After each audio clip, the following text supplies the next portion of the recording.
प्रवासासाठी रस्त्यावर उभ्या असलेल्या 72 वर्षे ज्येष्ठ महिलेचा विश्वास संपादन करून तिला इको कार मध्ये बसवले आणि काही अंतर गेल्यानंतर तिच्या डोक्यात मारहाण करत गळ्यातील तब्बल 1,70,000 रुपये किमतीची सोन्याची माळ जबरदस्तीने हिसकावून तिला चालत्या वाहनातून बाहेर फेकून देणाऱ्या 4 जणांना पालघर पोलिसांनी अवघ्या 2 तासात जेरबंद केले।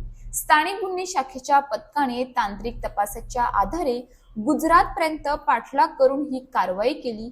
आरोपींकडून चोरीची सोन्याची माळ तसेच गुन्ह्यात वापरलेली इको कार असा मुद्देमाल जप्त करण्यात आला आहे। 24 ऑगस्टला सकाळी 9:30च्या सुमारास केळीचा पाडा मांडा वाडा येथील परिसरात हा प्रकार घडला।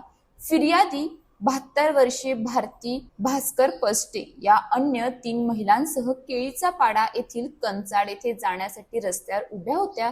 त्यावेळी पांढऱ्या रंगाची इको कार त्यांच्या जवळ येऊन थांबली। कारमध्ये चालकासह 3 पुरुष आणि 1 महिला असे 4 जण होते। त्यांनी महिलांना कंचाडच्या दिशेने जाण्यासाठी वाहनात बसवून घेतले। काही अंतर गेल्यानंतर आरोपींनी अचानक भारती पस्टे यांच्यावर हिंदी भाषेत ओरडत त्यांच्या डोक्यात जोरदार प्रहार केला। त्यानंतर त्यांच्या गळ्यातील 1,70,000 रुपये किमतीची सोन्याची माळ जबरदस्तीने खेचून घेतली। एवढ्यावर न थांबता आरोपींनी त्यांना जोरदार धक्का देऊन वाहनातून खाली फेकून दिले आणि इको कारमधून तेथून पसार झाले। या घटनेनंतर वाडा पोलीस ठाण्यात गुन्हा रजिस्टर क्रमांक 333/2026 भारतीय न्याय संहिता कलम 309(6) 3-5 अन्वये गुन्हा दाखल करण्यात आला। घटनेचे गांभीर्य लक्षात घेऊन पोलीस अधीक्षक यतीश देशमुख यांच्या मार्गदर्शनाखाली स्थानिक गुन्हे शाखेचे स्वतंत्र तपास पथक तयार करण्यात आले। पोलिसांनी घटनास्थळावरील माहिती, तांत्रिक विश्लेषण आणि गोपनीय माहितीच्या आधारे आरोपींच्या वाहनाचा माग काढण्यास सुरुवात केली। तपासादरम्यान गुन्ह्यात वापरण्यात आलेली इको कार क्रमांक GJ05RS9757 असल्याचे पोलिसांच्या निदर्शनास आले। तांत्रिक तपासातून ही कार गुन्हा केल्यानंतर गुजरातच्या दिशेने गेल्याचे स्पष्ट झाले।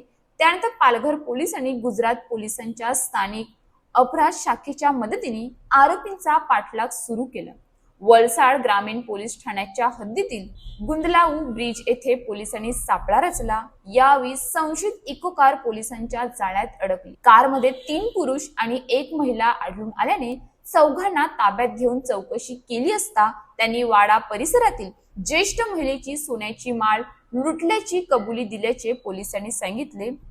अटक करण्यात आलेल्या आरोपींमध्ये 29 वर्षीय मुजमिल अशफाक सवानी, अशफाक अली उर्फ बबूक मेहबूब अली सय्यद तसेच 22 वर्षीय सुफियान नाजिम शेख आणि 28 वर्षीय आसिफा उर्फ हिना अमजद पठाण यांचा समावेश आहे।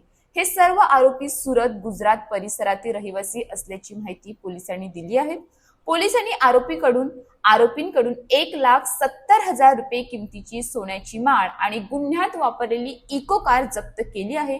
त्यामुळे चोरीचा मुद्देमाल अवघ्या काही तासात परत मिळण्यात पोलिसांना यश आले आहे। या प्रकरणी पुढील तपास पोलीस उपनिरीक्षक हिम्मतराव सरगर वाडा पोलीस ठाणे करीत आहेत। ही कारवाई पोलीस अधीक्षक यतीश देशमुख, अप्पर पोलीस अधीक्षक विनायक नरले आणि जव्हार विभागाचे उपविभागीय पोलीस अधिकारी समीर महेर यांच्या मार्गदर्शनाखाली स्थानिक गुन्हे शाखेचे पोलीस निरीक्षक प्रदीप पाटील यांच्या नेतृत्वाखाली करण्यात आली। तपास पथकात सहाय्यक पोलीस निरीक्षक योगेश शिंदे, पोलीस उपनिरीक्षक स्वप्नील सावंत देसाई यांच्यासह स्थानिक गुन्हे शाखा व सायबर पोलीस ठाण्यातील अधिकारी व कर्मचाऱ्यांचा सहभाग होता। ज्येष्ठ नागरिकांना वाहनात बसून लुटण्याच्या या प्रकारामुळे प्रवासादरम्यान अनोळखी वाहनांवर विश्वास ठेवताना नागरिकांनी अधिक सतर्क राहण्याची गरज अधोरेखित झाली आहे। मात्र घटनेनंतर अवघ्या 2 तासात तांत्रिक तपासाच्या आधारे गुजरातपर्यंत आरोपींचा माग काढत पोलिसांनी केलेली कारवाई कौतुकास्पद ठरली आहे। अशाच ताज्या बातम्यांसाठी आमच्या न्यूज पोलीस रिपोर्टर चॅनलला लगेच सबस्क्राईब करा आणि बेल आयकॉन दाबायला विसरू नका।